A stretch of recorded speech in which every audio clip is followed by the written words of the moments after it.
afternoon. I will speak on the international campaign to seek rights and redress for Jews from Arab countries. Over the past 75 years, the Arab-Israeli conflict has dominated Middle East affairs. Long-standing, deep-seated convictions and animosities exist on both sides that have polarized nations and peoples around the world. The ultimate and inevitable victims of these years of strife are the people of the region, the hundreds of thousands who were uprooted from their homes and displaced. Two populations of refugees emerged from this conflict: Arabs from mandated Palestine and Jews from Arab countries, both Jews recognized as bona fide refugees by the relevant UN agencies. Yet when the issue of refugees is raised within the context of the Middle East, the international community invariably refers only to Palestinian refugees, never to Jews from Arab countries.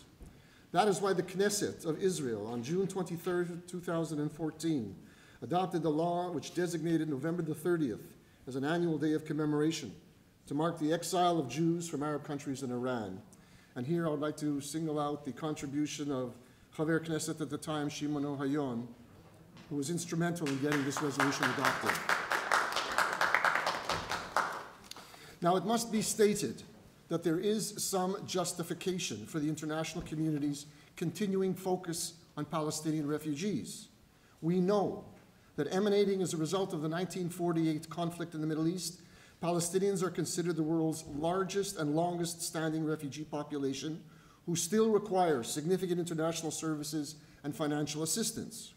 But their continuing needs do not supersede the fact that Palestinians were not the only Middle East refugees. Now, there is no parallel history nor demography that could allow for any just comparison between the fate of Palestinian refugees and the plight of Jewish refugees from Arab countries. Moreover, there is one fundamental distinction between the two, as alluded to by Mr. Gabay earlier. The newly established state of Israel, under attack from 6 Arab armies, with scant and scarce resources, opened its doors to hundreds of thousands of Jewish refugees displaced from Arab countries, granted them citizenship, and tried under very difficult circumstances to absorb them into Israeli society. By contrast, the Arab world, with the exception of Jordan, turned their backs on displaced Arabs from mandated Palestine, sequestering them into refugee camps to be used as a political weapon against the state of Israel for these past over 70 years.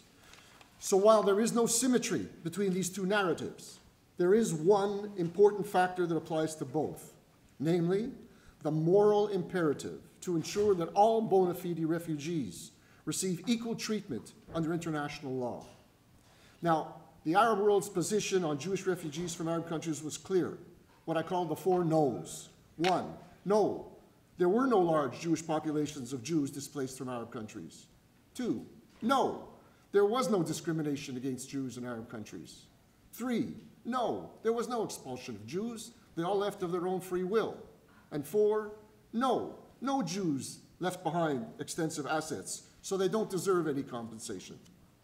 So when Justice for Jews from Arab countries first raised this issue with senior officials of the US State Department, we were met with skepticism.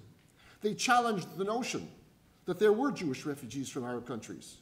They asked 2 fundamental questions. Number 1, were they really refugees? They had a place to go. And under the international definition of refugees, if you have a place, a country to flee, you are no longer refugees. So according to the State Department, there were no Jewish refugees. And secondly, even assuming that they were refugees at that time, what makes you think that there was any rights that these refugees still possess 70 years after the fact when they're no longer refugees? 2 very good questions, which we did not have answers to at the time. So we undertook legal research, 2 years, under the stewardship of the Honorable Irwin Cutler, former Justice Minister of Canada, and these 2 questions were answered. Were Jews displaced from Arab countries really refugees? The answer is yes. We see here that on 2 occasions, the United Nations High Commissioner for Refugees determined the Jews fleeing Arab countries were indeed refugees under the mandate of the UNHCR. The first time was in 1957, relating to Jews fleeing from Egypt, and the second time was in 1967, in reference to Jews fleeing from North African countries. As to the second question, Even if Jews fleeing Arab countries were refugees, do they still have rights today? Once again, the answer is yes, because there is no statute of limitations on the rights of refugees. The passage of time does not negate refugee rights to seek redress for human rights violations, as well as for personal losses. If a refugee left behind assets, bank accounts, pension plans, they do not lose their rights to these assets, notwithstanding how many years have passed. So under international law, Jews displaced from Arab countries were refugees and still possess rights today. So legally, the case is clear. History is also clear. The past century saw the massive displacement of Jews from Arab countries. In 1948, there were 856,000 Jews resident in some 10 Arab countries. In 2018, it is estimated that only 4,185 Jews remain. And you will notice here that large exoduses occurred during and before and after major Arab-Israeli wars, 1948, War of 1956, War of 1967, War of 1973. And from 1947 well into the 1970s, on numerous occasions, governmental and non-governmental officials, Israelis, US, and others, Poland as an example, alerted the United Nations to the problem of Jewish refugees and sought its intervention to no avail. And there were startling differences in the differential treatment by the United Nations in favor of Arab refugees as opposed to Jewish refugees. With respect to resolutions, resolutions of the Security Council and the General Assembly totaled 1,258 up until 2018. Fully 205 of those resolutions dealt only and singularly with Palestinian refugees. We see also ECOSOC, the Economic and Social Council, the UN Human Rights Council. Although UN Resolution 242 refers generically to a just solution of the refugee problem, which includes Jewish refugees, there never has been one UN resolution of any body that has ever specifically referred to Jewish refugees from Arab countries. But the UN moved well beyond mere resolutions and declarations. With respect to UN agencies, the UN mandated or created 10 separate agencies to address the rights of Palestinian refugees. There were no agencies created by the UN to deal with the rights and plight of Jewish refugees. With respect to UN resources, the international community, through UNRWA and other UN agencies, has spent tens of billions of dollars for the care and welfare of Palestinian refugees. We did the research. No funds were ever forthcoming, even from the United Nations High Commissioner for Refugees, for the rescue and rehabilitation of Jewish refugees from Arab countries. During the 1960s and 70s, the government of Israel and the World Organization of Jews from Arab Countries, JJAC, along with other Sephardic groups, tried to keep this issue alive.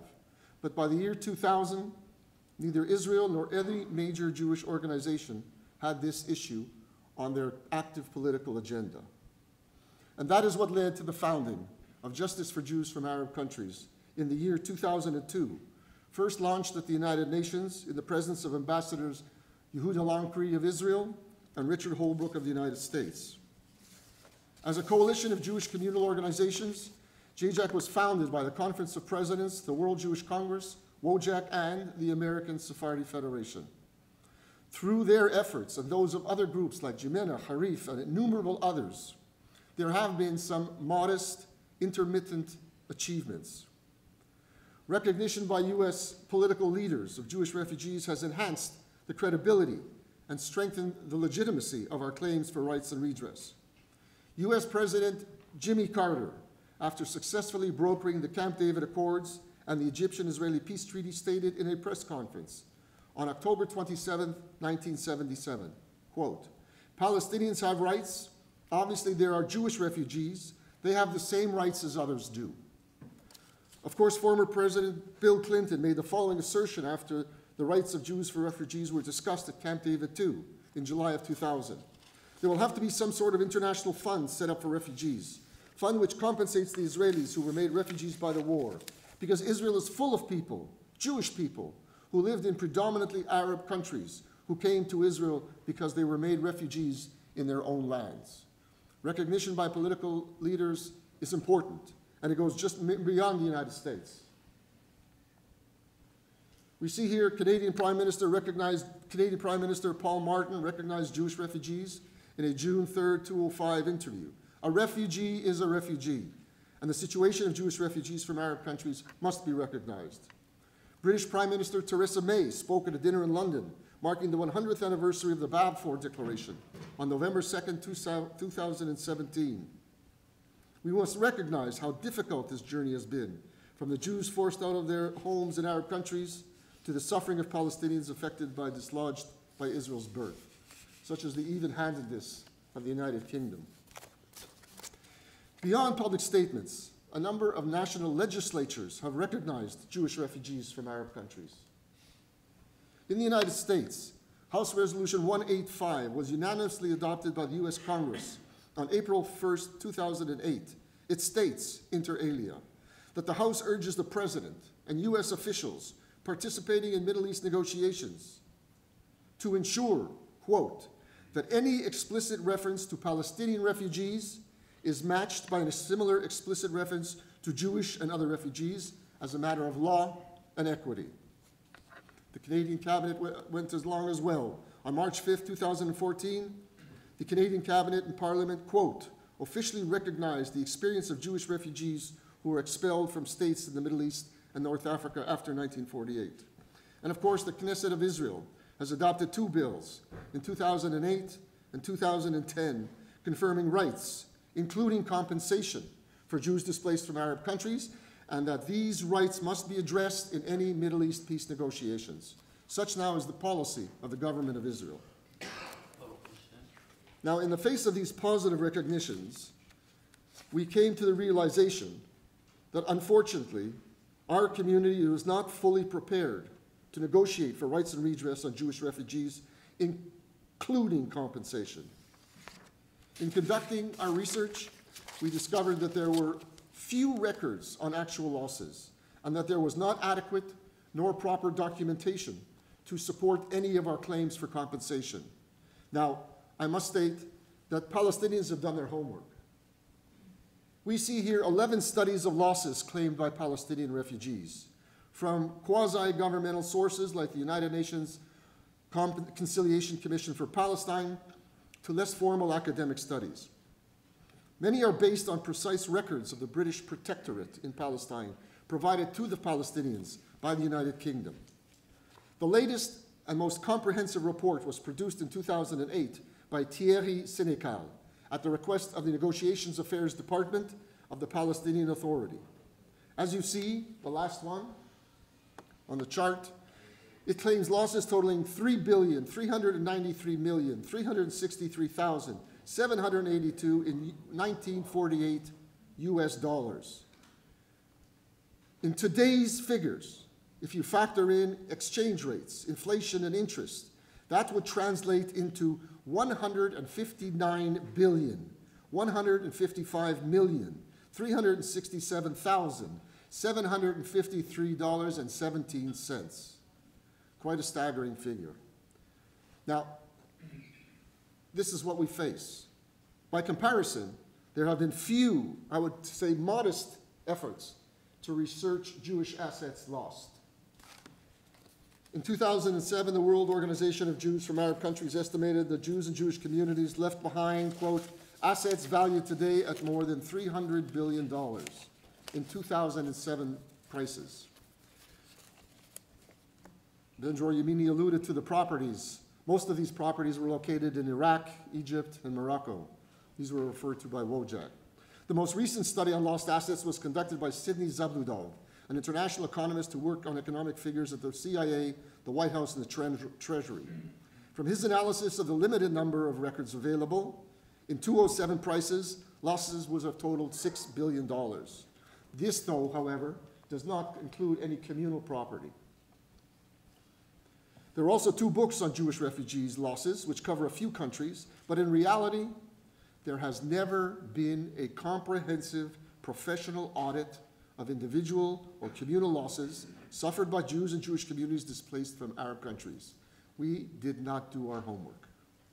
So to address this challenge, for the past 3 years, JJAC has been working with an international forensic accounting firm to produce 11 country reports on these individual and communal losses in Algeria, Tunisia, Morocco, Libya, Egypt, Lebanon, Syria, Iraq, Yemen, and Aden, as well as Iran.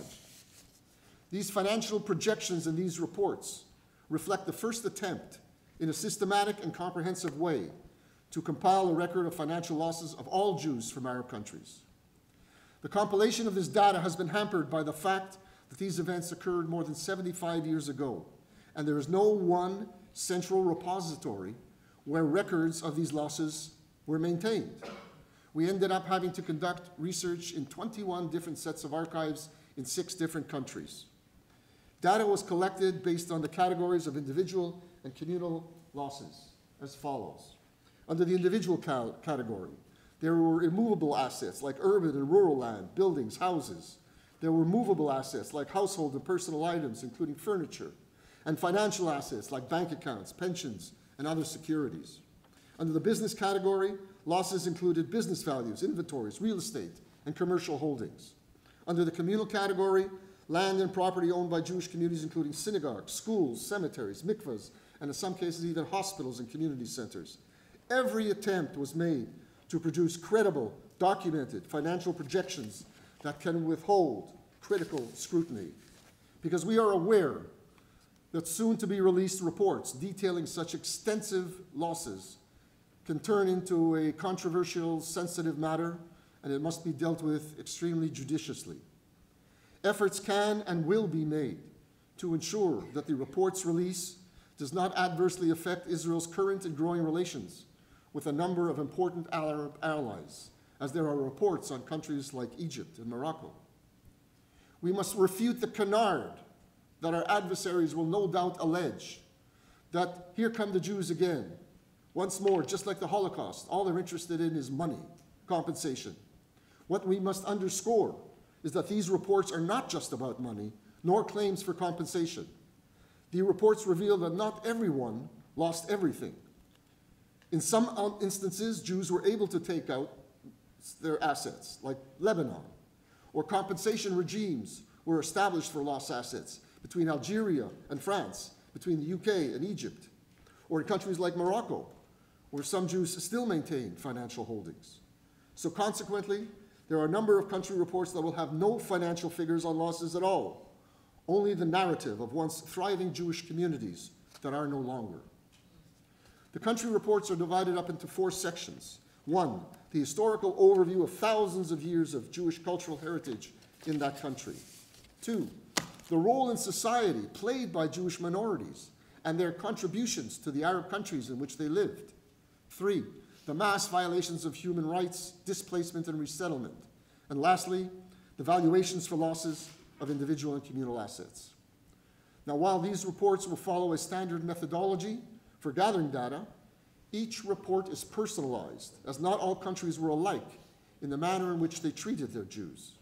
By way of example, leaving Arab countries took many forms. In Egypt, there were edicts of expulsion. In Iraq, there was an organized population transfer. In Libya, Jews fled for their lives, while in others countries, Jews were held hostage, forbidden to leave, like in Syria. So in light of these differences, each report was individually produced to provide a context, to tell the story of a distinctive history, about a unique heritage, about suffering and displacement, as well as personal financial losses. The process of calculating all these country losses is still ongoing. The release of these 11 country reports will take place during the course of 2023. In closing, may I say that perhaps in my naivete, seeking a just solution for all Middle East refugees may still be possible.